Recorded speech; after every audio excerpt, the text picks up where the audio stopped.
programa de hoje, o homem que representa a lei em todos os sentidos. O grande problema do nosso país, da nossa legislação, não é o Código Penal. É sim o não cumprimento depois que o criminoso é condenado. É verdade. O cara que não dá mole pra vagabundo, o eterno capitão da rota e o terror dos meliantes. Cara, bem assim, ó. É porque ele pegou. Aí sim. Ó, deputado federal, Guilherme Derrite. Ó o Derrite aí, ó. Fala, Derrite. Como é que você tá, meu Derrite? Tô bem, graças a Deus, um prazer estar com vocês de volta aqui. Tranquilo ou não? Tudo bem. Você tá lá em Brasília? Brasília, voltei para as atividades. Você viu o pau do Boulos lá em Natal? O que é isso? Lá ele? Do podcast. Sai daí. Você não viu? Porra. Da jornalista que deu uma enquadrada nele lá. Pode pôr? Você autoriza ou não? Claro, claro. Então põe o Boulos aí. Bom. Tem aí, Dedê? Põe lá. Mais sujo, corrupto do mundo. Se ninguém te investiga, você vai andar pela rua como honesto. Mas, ministro, seu presidente... corrupção envolvendo o ex-presidente Bolsonaro. Como é? Tem algum processo, alguma coisa? Joias... Foi Joias, absolvido coisa nenhuma. Segundo, absolvido coisa nenhuma. Segundo, né? CPI da Covid, vacina da Covaxin. Terceiro, mentira, gente. Não minta assim numa rede. Não minta, não está arquivado. Não minta. Não minta para o público. Isso não é verdade. Terceiro, mas podemos continuar. Não parou por aí, não. O esquema do INSS começou com quem? Seu Onyx Lorenzoni, ministro da Previdência do Bolsonaro. Esquema do Master estava acontecendo no governo Bolsonaro. O Campos Neto, indicado por ele, presidente do Banco Central, botou dentro da gaveta. Então não veio aqui querer dizer que Bolsonaro é limpinho, não. A família mais suja e miliciana do Brasil. Deixa eu só trazer uma informação, ministro. O senhor disse que era mentira, mas tem informação aqui na página do Supremo Tribunal Federal. 28 de 3 de 2025, o STF arquiva a investigação contra o ex-presidente Jair Messias Bolsonaro por fraude de cartão de vacina. Tem informações sobre... fraude de cartão de vacina é outra coisa, nós não falamos sobre isso. Desvio de dinheiro da vacina na Covaxin, é outra coisa. Também foi arquivado. A Procuradoria-Geral da República pediu o arquivamento, por falta de prova. Hoje existe Google, hoje existe todas essas coisas, a gente pode provar na sequência. A gente está vendo isso agora aqui, viu, ministro? 13h35, muito obrigada, ministro, aqui pela sua presença. Só traga aqui a informação, tá? A Procuradoria-Geral da República pede arquivamento de inquérito sobre desvio de joias por Bolsonaro. Vou encaminhar para o senhor também, viu, ministro? Para que o senhor leia e veja aqui esse pedido de arquivamento, sim, tá? Você viu essa treta? Claro, eu vi nas redes sociais, mas a gente pegou da rede social aí, tá pra... Mas é uma estratégia que a esquerda usa. Ela acusa as outras pessoas, os adversários políticos, daquilo que eles são. Eles são corruptos, eles comprovadamente, vários lideranças da esquerda foram inclusive presos por corrupção, mas eles ficam acusando o Bolsonaro. Tudo é problema do Bolsonaro. Sim, impressionante. O ministro da Fazenda não tira o nome do Bolsonaro da boca. Total. Ficou 3 anos aumentando taxa, aumentando imposto, falando do Bolsonaro. Você teve com ele? Com o Bolsonaro agora? Tive. Como é que ele tá? Assim, como é que tá? Porque a gente ouve tem muita informação, né? O que eu vi, Emílio, ele não tá bem, primeiro ponto. E que aspecto que ele não tá bem? De saúde. Ele tá sofrendo com as crises de refluxo. Eu fiz uma visita para ele e, sem combinar, acabou calhando no mesmo dia de ser o senador Flávio Bolsonaro na visita. Então, eu vou passar 2 impressões na cadeia que eu tive. Não. E é ruim a cela? Ruim. É? Qualquer cela, mas ali... Claro, ali tá melhor do que estava na Polícia Federal, segundo o próprio presidente Bolsonaro falou.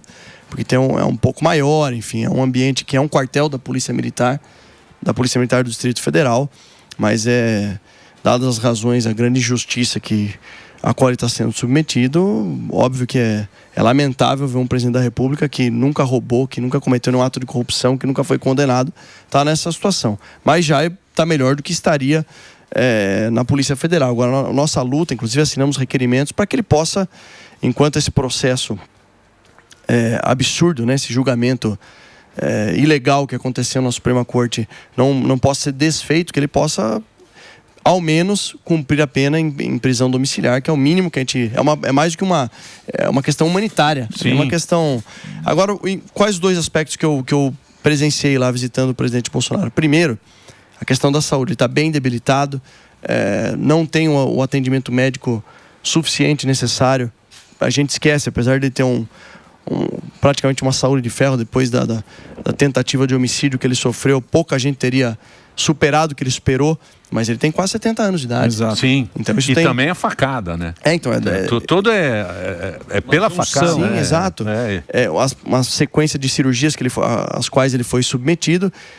Então, ele tá mal de saúde. Mas, em outro aspecto ali, eu presenciei ele participando ali, conversando com o senador Flávio, falando do Brasil, do futuro, enfim. Então, eu fiquei feliz porque ele está sendo realmente amplamente consultado, é óbvio, todo mundo sabe disso, né? Que o senador Flávio não toma nenhuma decisão sem antes falar com o pai. Estou bem feliz aí com ver o crescimento político do senador Flávio Bolsonaro nessa pré-campanha, com a maturidade política dele, inclusive, e que é uma questão que era uma dúvida. Eu tinha uma dúvida se ele conseguiria atingir os números que está atingindo aí, em que pese a gente duvidar bastante das pesquisas. O Flávio tem que jogar como o Tite gosta. Você conhece o Tite? Na retranca. Parado. Atrás. Só tocando de lado.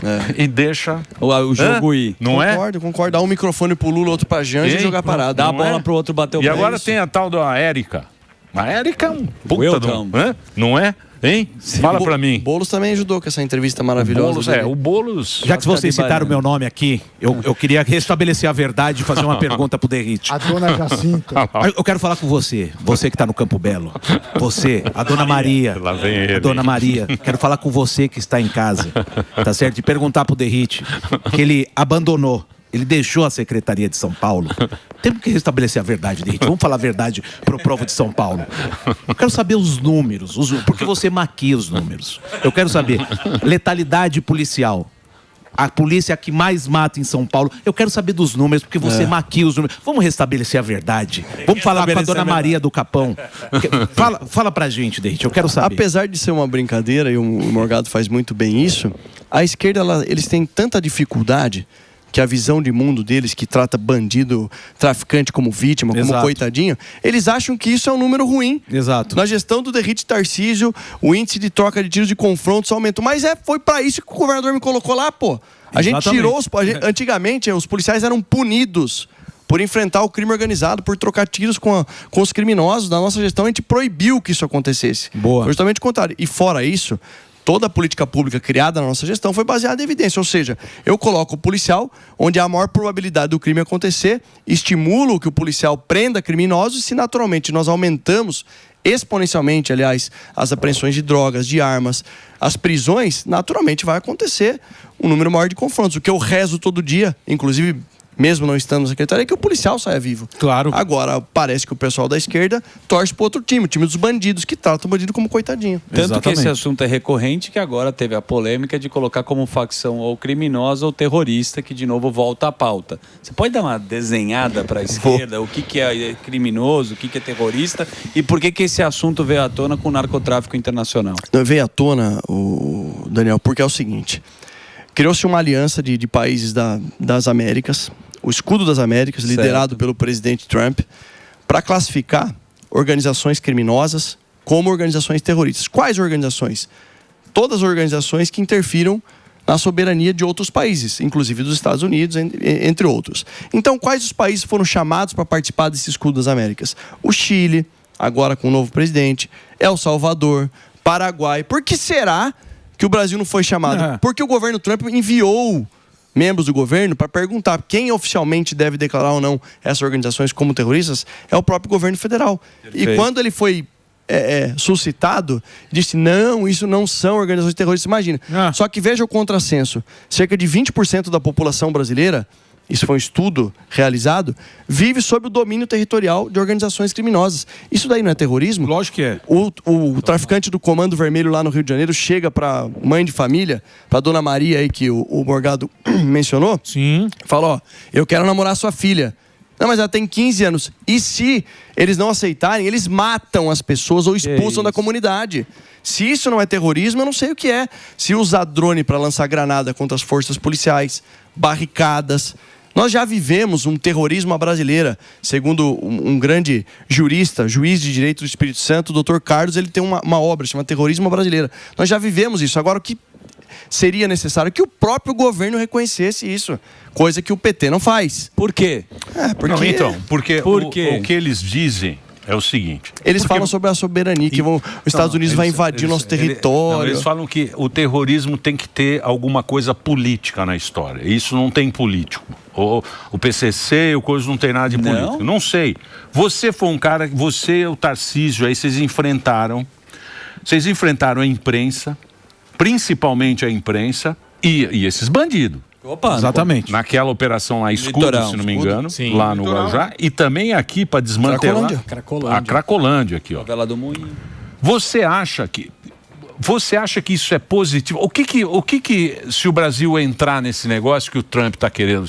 Porque tudo me parece muito político. Tanto o Lula quer ganhar, porque o Lula brigar com o Trump, na outra vez ele se deu bem. Ele se deu bem naquela época lá das tarifas. Ele se deu bem. Ele falou, vou brigar com o Trump, porque aí o pessoal vai... Esses caras são malandros, eles querem voto.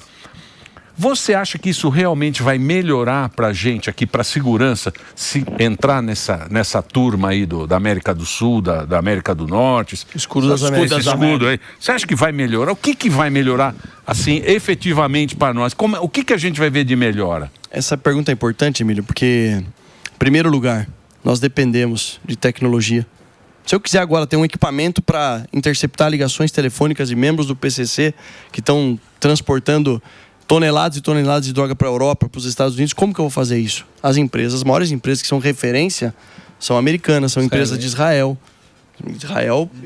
Cybersecurity. Eu estive lá em 2023 visitando e conhecendo esses equipamentos. Tá bombando agora, que é de reconhecimento facial, não é isso? Sim, agora uma coisa é certa, se nós nem sentarmos na mesa, a gente não vai conseguir resolver o problema. Exatamente. O problema é político, o governo federal não quer assumir que nós temos um problema de soberania nacional. E fica com esse discurso vazio, dizendo, olha, o pessoal da direita quer classificar como terrorismo para o Trump invadir. Óbvio que não. Nós temos que participar do Escudo das Américas para trocar informações de inteligência, para estar com as melhores empresas que fazem esse trabalho de investigação e inteligência, participando da resolução dos nossos problemas, mas o principal ponto de partida é, temos que assumir que 20% da população, 40 milhões de brasileiros, moram e vivem em áreas sob domínio territorial de organizações criminosas. E que não aguenta mais, né? E que não aguenta mais. É que, como você falou, é um regime tão... que se pode equiparar com o terrorismo. O pessoal vive no terror que eles não podem falar sobre isso. Eles não falam, que eles ficam ou no silêncio ou o pessoal tenta sair, melhorar de vida para sair de um lugar que eles não gostam de estar. Cooperação internacional com os Estados Unidos, com o Chile, com El Salvador, com esses países que também tiveram ou têm ainda problemas de segurança, mas que conseguiram resolver e que estão infinitamente superiores, numa condição muito melhor do que a nossa, eu acho que é fundamental. Porque mesmo a Colômbia agora vai entrar direitoso. Os dois lá que estão... América do Sul inteira, né? Da direita. É um movimento, né? Só para voltar tem um movimento, uma coisa. porque eu acho que as pessoas não querem mais isso, né? Segurança pública... Eu acho que... É uma coisa muito atrasada, cara. Esse discurso aí, ele é muito atrasado. Você vai para a Ásia, você vai para outros lugares, você vê que o mundo lá tá numa outra... A página virou. A página virou. Tá numa outra pega. Aqui a gente tá muito atrasado, cara. Esse discurso é muito antigo. Mas tem um motivo. Coisa sempre. Tá dentro da tua lei, inclusive, lá, acho que é de antifacção. Que é o seguinte, o preso podia votar. É até uma provocação. Será que a população carcerária vota mais para a esquerda? Interrogação dele. Meu Deus. Tá nesse lugar? Sem brincadeira. Não, isso aí, ela tem um aspecto moral. Na verdade, imoral, que a gente procurou buscar a moralidade. Tudo isso aconteceu quando eu fui ver o resultado das eleições. Mais de 86%, salvo engano, dos presos provisórios votaram no atual presidente da República. Independente do resultado, é imoral a gente deixar nas mãos de uma pessoa que está condenada, cumprindo pena, mesmo que provisoriamente, o destino da nação, para escolher o seu deputado estadual, federal, governador, senador e presidente da República. Dentro desse contexto, eu fui pesquisar para saber quantos realmente poderiam votar em 2022. No país, 296 mil presos provisórios poderiam votar. Nem todos votaram. Só no estado de São Paulo, números atuais, mais de 47 mil presos podem votar. No Brasil, mais de 201 mil presos provisórios podem votar. Talvez isso vá definir o futuro de um presidente da República, uma eleição? Talvez não. Mas a, Mas é questão, moral, é moral. mas a questão é moral. É a questão que aquele que cometeu um crime e está cumprindo pena provisória não pode continuar decidindo o futuro da nossa nação. E aí eu chamei o deputado Marcel Van Hatten, do Partido Novo, e falei, Marcel, se eu colocar isso aqui no texto de ofício como relator, e essa ideia me veio depois que eu já tinha apresentado o relatório. Eu falei, mas se você apresentar uma emenda ao texto, eu consigo trabalhar para a gente poder votar e mais do que isso, expor aqueles que querem votar contra. Sim, Tanto é que o líder do PT votou a favor. Tá vendo? Orientou favoravelmente. Então, chama-se estratégia. É isso. É isso aí. Se for fazer um break pra Rede Rádio, o papo tá muito bom. Guilherme Derrite hoje aqui com a gente no Instagram, @Guilherme Derrite. Nós vamos montar chapas agora aqui, ó. Isso. Vai lá, Reginaldinho, a gente vai pra Rede de Rádio em todo o Brasil. Vamos montar a chapa? Vamos. Senado, né? Claro. Você é É senador. pré-senado? Nessa visita... Você viu quem tá ganhando, né? Bolsonaro que mandou. Adadão.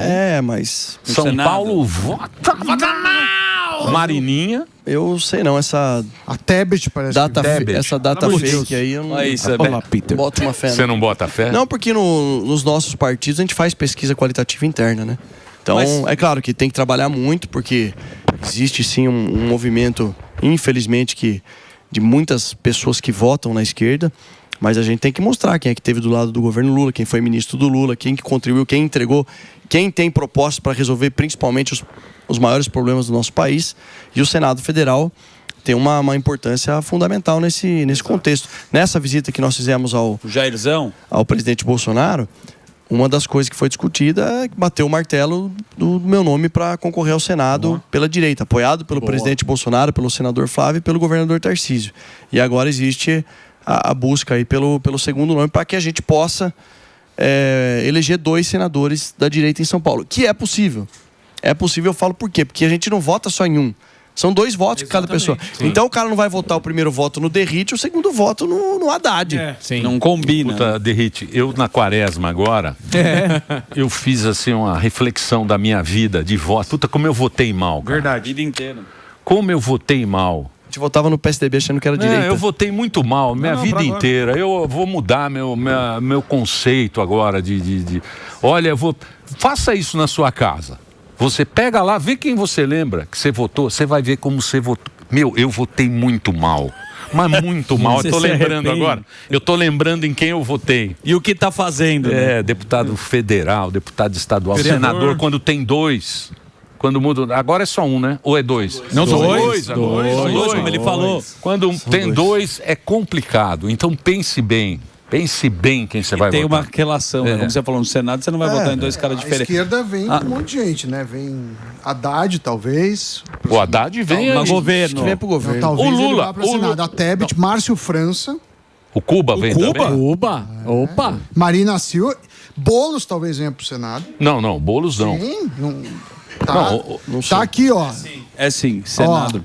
Não, é o Haddad, a Marina Silva e o Haddad é governo. Não, e a Tebet. Simone Tebet. A Tebet. E da Senado. direita tem o Ricardo Que nem de São Paulo Salles, o Derrite. Não, o Salles está meio escanteado. O Salles tá meio escanteado. Tá no Senado pela direita. Tá triste o Salles? A situação do Ricardo Salles é questão para qualquer um, para mim, para o Salles, para qualquer um. Sem o apoio do presidente Bolsonaro é impossível vencer uma eleição para o Senado Federal em São Paulo. Sem o apoio do Tarcísio de Freitas é impossível. A gente tem que estar todos temos que estar no mesmo bloco, com o apoio de Flávio, de Jair Bolsonaro e de Tarcísio, senão é impossível. E o Senado, como você falou, é importantíssimo. Claro. E eu acho que sobrou também numa relação que, me parece, tá? Você me corrija. O Jair colocou o Flávio para a presidência, mas o Tarcísio poderia ser o presidente, e aí sobraria o que para ele? Governo. Você poderia ser o nosso governador também. Ventilaram essa situação, né? Se o Tarcísio fosse, né? Se o Tarcísio... Mas eu vejo que assim, isso daí tá. O governador Tarcísio vai coordenar a campanha do senador Flávio Bolsonaro aqui no estado de São Paulo. Vão rodar, nós iremos rodar junto do estado, e é fundamental que seja um nome competitivo. Nós temos que levar em consideração a questão do Eduardo Bolsonaro, que essa vaga era dele, na verdade, já estava tudo certo, era a vaga do PL, por isso que eu voltei para Progressistas. Então ele vai ter um peso na escolha, na decisão, e a gente está aguardando para saber quem vai ser esse segundo nome, que seja um nome competitivo e que a gente possa lutar para fazer as 2 cadeiras do Senado. Vocês são um cara sério, né? Você é sério, o governador também é um cara sério. A gente vê que o cara é sério, né? O cara não tem muita milonga. Vem aqui, faz o que tem que fazer. Trampa. Exato, não entra muito em conversa mole, né? É um cara que trabalha, mas também tá meio sumido, né? Mas para não entrar em roubada, né? No meu caso? Ou o Tarcísio? O Tarcísio, você também, vocês estão meio eu voltei para Brasília para aprovar o PL antifacção, né? Não sei se vai ser o objetivo da nosso bate-papo aqui, mas foi uma estratégia que deu certo, a legislação extremamente robusta. Nós estamos falando aí da pena que pode chegar a 80 anos de prisão com 85% do cumprimento do regime fechado. Então, o que vai mudar? O que muda é o seguinte, são 10 novos tipos penais previstos no ordenamento, uma lei autônoma, uma lei própria, marco legal do combate ao crime organizado. Então, explodir caixa eletrônico, utilizar a barricada para exercício de domínio territorial, explorar a atividade econômica. No Rio de Janeiro, por exemplo, Comando Vermelho, 15%, 20% no máximo da receita deles é do tráfico. Eles exploram internet, distribuição de água, distribuição de energia, até padaria e fábrica de gelo é do Comando Vermelho hoje em dia dentro das comunidades, porque eles exercem o domínio territorial. Então, praticar essas ações, elas são tipificadas agora, nesse novo ordenamento jurídico. A pena começa com 20 anos e pode chegar a 80 anos de prisão, cumprido direto no sistema penal federal para os líderes, 85% regime fechado, sem direito à visita íntima, auxílio, reclusão. Então é uma legislação muito dura. Isso foi votado agora. Que entrou, que você falou que presidiário também não vota. É tudo nesse pacote. Tudo. São 68 e agora, páginas. E vai para onde agora? Vai para o Senado? O Senado já alterou, a gente retomou o texto da Câmara, foi aprovado, agora vai para a mão daquele que pode sancionar ou vetar. Exato. Vai no Lula. E aí, o que você acha? Eu acho que se ele vetar, em especial, a questão do... Lembrando que esse projeto partiu do governo. Só que quando chegou na Câmara, o presidente Hugo Mota me designou para ser o relator. E o projeto era muito ruim do governo federal. Bem típico deles. Que era a polícia... Aliviava. Que era a polícia bolivariana, não é? Não tinha polícia bolivariana? Isso era na PEC, a centralização das políticas públicas de segurança. Mas no PL antifacção, a punição era de 1 ano e 8 meses a 3 anos. Criava a figura do faccionado privilegiado. Ou seja, estamos falando de uma pena que pode chegar a 80 anos, mas que o governo Lula, do ministro, na época, Lewandowski, que todo mundo sabe que não sabe absolutamente nada de segurança pública, enviou um projeto porcaria para tentar sair das cordas, porque a Operação Contenção no Rio de Janeiro, a direita voltou a ter, principalmente na área de segurança pública, um destaque nacional. E aí, quando eu assumi a relatoria, nós criamos esse ordenamento jurídico, esse marco legal do combate ao crime organizado, aprovamos, foi para o Senado. O Senado alterou, retomamos o texto base da Câmara e conseguimos aprovar uma boa legislação que depende agora da sanção ou veto. Se ele vetar alguns pontos, como por exemplo a questão dos presos provisórios poderem votar, isso já foi resolvido logo depois na PEC da segurança. Mas de fato expõe o governo, então ele quer continuar que o preso, mas logo depois veio a PEC da segurança, o Mendonça Filho também veio acompanhando o que nós colocamos no PL antifacção. Então eu tô seja, vai endurecer muito. Muito, mas aí quando me perguntaram, Emília, é bom falar isso, o que muda no geral? Isso resolve o problema? Por que não resolve? Ele é um bom avanço, um excelente avanço para o combate ao crime organizado. Sim. Agora, o criminoso comum que está na rua, nós queremos, num futuro bem próximo, não ainda esse ano, mas na próxima legislatura, aplicar as mesmas regras rígidas de cumprimento de pena. Lembrando, a legislação mais dura para cumprir pena em regime fechado era a Lei de Crimes Hediondos, que previa 40% em regime fechado. A gente aumentou a possibilidade de chegar até 85%. Mínimo de 70%, podendo chegar a 85% em regime fechado. Temos que pegar essas mesmas regras duras, rígidas, para todos os tipos de crimes. A gente tem que bater na tecla até conseguir aprovar a redução da maioridade penal. Tivemos um caso agora no Espírito Santo, agora não, em 2022. Um criminoso de 17 anos invadiu uma escola, matou 4 pessoas, feriu outras 12. E o que aconteceu com ele? 3 anos depois, tá na rua.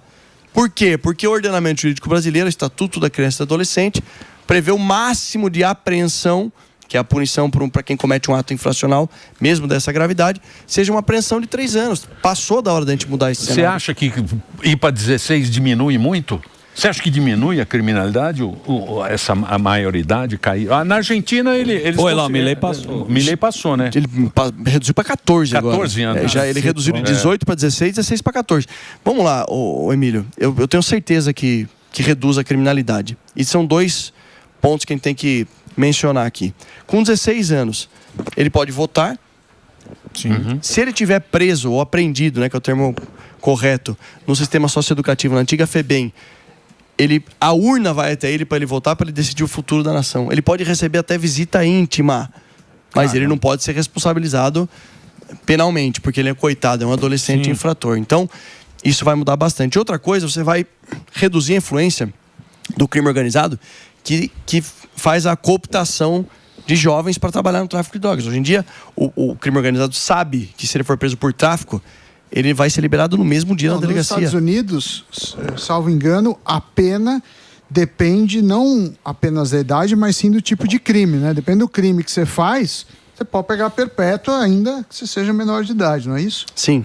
E lá tem uma diferença que cada estado pode, o pacto federativo deles é diferente. Cada estado tem a sua legislação penal, por exemplo, mas lá funciona dessa maneira, de acordo com a gravidade do crime, a punição ela muda também. Então, são temas como esse que vão ainda continuar no centro do debate, porque segurança pública não se resolve somente com grandes operações, mas a gente tem que mudar a legislação, que é o grande gargalo do nosso país. O Lula tá cansado. Ele falou, para que eu vou ficar mais 4 anos? Cansou? Eu quero saber. Ele tá cansado. Ele se deu uma sentida lá. Olha, seria um grande ganho para a população brasileira. Porque eu acho... Você sabe o que eu acho?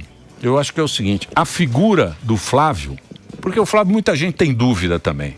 Muita gente tem dúvida do Flávio. Fala, pô, mas o Flávio, tá? Porque tinha um negócio do Tarcísio. Tem muita gente da direita, né? O Bolsonaro, quando ele montou aquele gabinete, ele lançou muita gente. Foi. Eu acho que uma coisa, o Lula representa...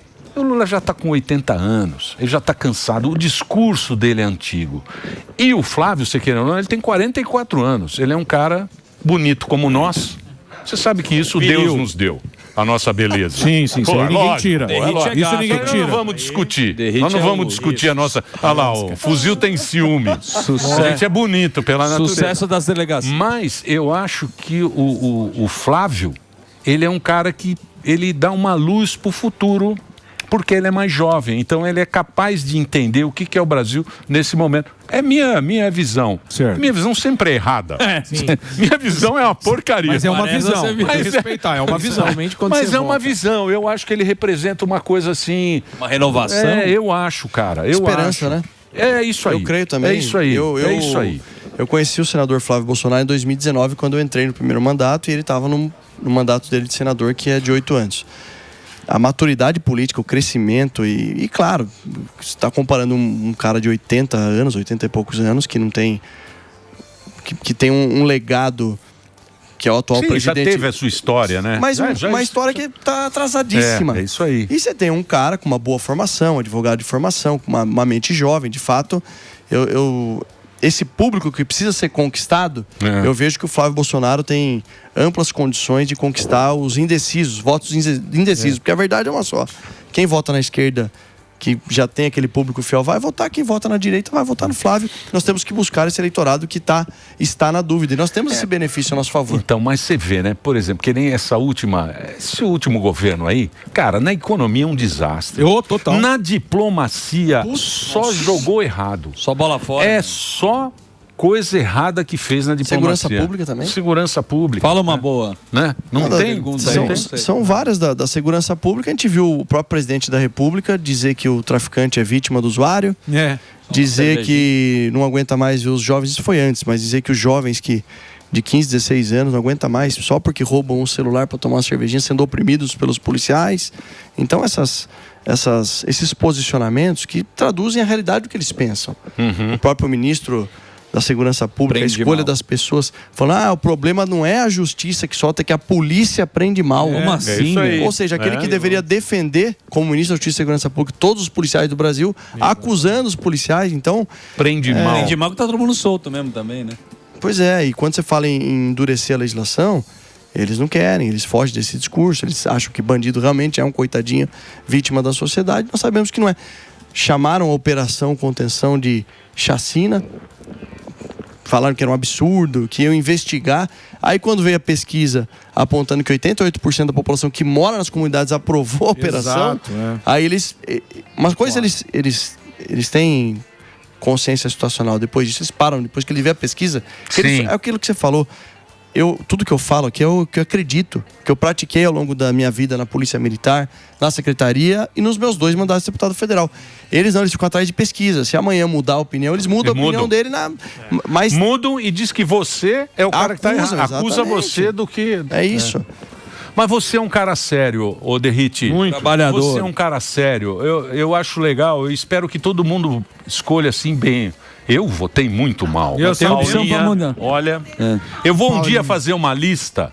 É que eu não vou falar lista publicamente. da vergonha. Não, publicamente vai ser uma vergonha pra mim. A gente vai fazer na reunião de pauta. Execrado, mas eu vou. Vocês prometerem um 6x9. O pessoal vai deixar de não prometo, eu não quero saber. Você não quer saber? Eu não quero saber porque eu não prometo. Mas você sabe que nós estamos vivendo um momento que essa dicotomia ela é tão grande na área da segurança pública que recentemente estava em Brasília, né, depois que eu retornei para o mandato, veio um cara acho que se não me engano é da Bahia, de algum sindicato lá, o cara veio falar comigo: ô Derrite, deixa eu falar uma coisa aqui para você, cara. Eu sou petista, sou do sindicato, falou o nome do sindicato dele lá, mas, cara, eu tenho que concordar, nessa sua área não tem como eu apoiar as decisões do que a galera tá defendendo aí, pô. Ninguém aguenta mais. Ele falou: Derrite, você não sabe como é que tá a Bahia. Não, isso é declaração... Facções invadiram todos os lugares do litoral baiano. Loucura, loucura. É loucura. No Ceará. Comando Vermelho. O Comando Vermelho no Ceará, a gente, não sei vocês, mas eu fiquei conhecendo a famosa cidade de Maranguape por causa do Chico Anísio. Ele falava: Maranguape possui o maior indicador de homicídios por 100 mil habitantes do Brasil, acho que é 88.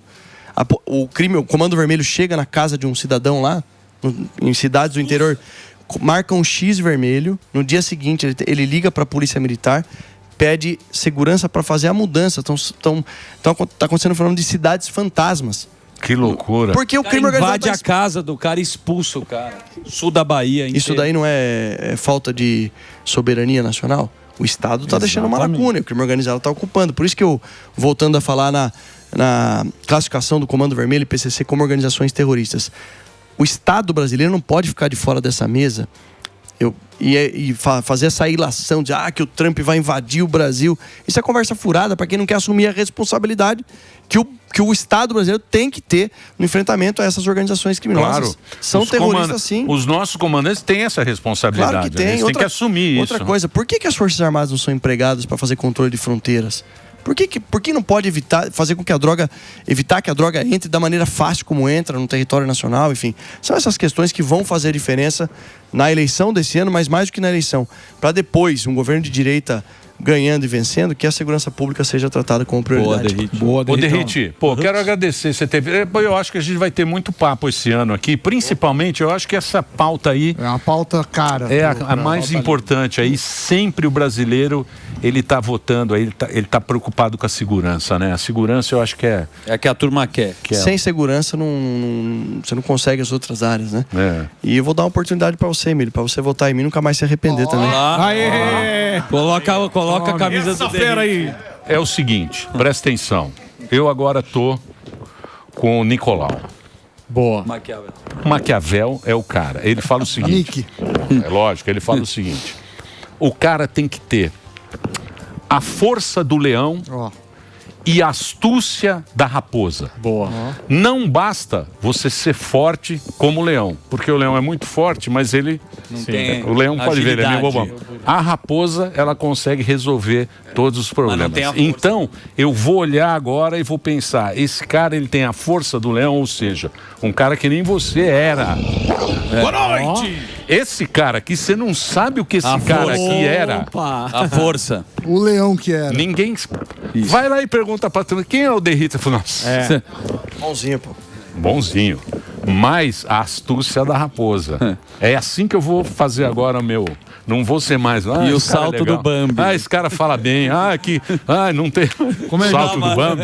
Não tem salto do Bambi. Derrite, obrigado por você ter vindo. Obrigado a vocês pela oportunidade. Boa sorte pra você. E vamos trocar uma ideia aí, que eu acho que você tem muita audiência aqui dos nossos ouvintes. Você é muito querido aqui pela nossa audiência. Boa. E acho importante, por exemplo, eu não estava sabendo dessa votação importante que vocês fizeram Ninguém divulga. Lá em Brasília, não tem muita divulgação. O Dani não trouxe. E eu trouxe, O mas Dani vocês não traz nada Eu aqui. trago, mas eles não prestam atenção. Nada. O Wagner Moura, ele fala. Falei. Wagner O Derrite tá com uma colchão. Érica Hilton.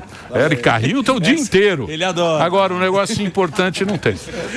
Arroba Manda pra gente a pauta que a gente põe no jornal. Arroba Guilherme Derrite nas redes sociais para você seguir. Obrigado, Derrite.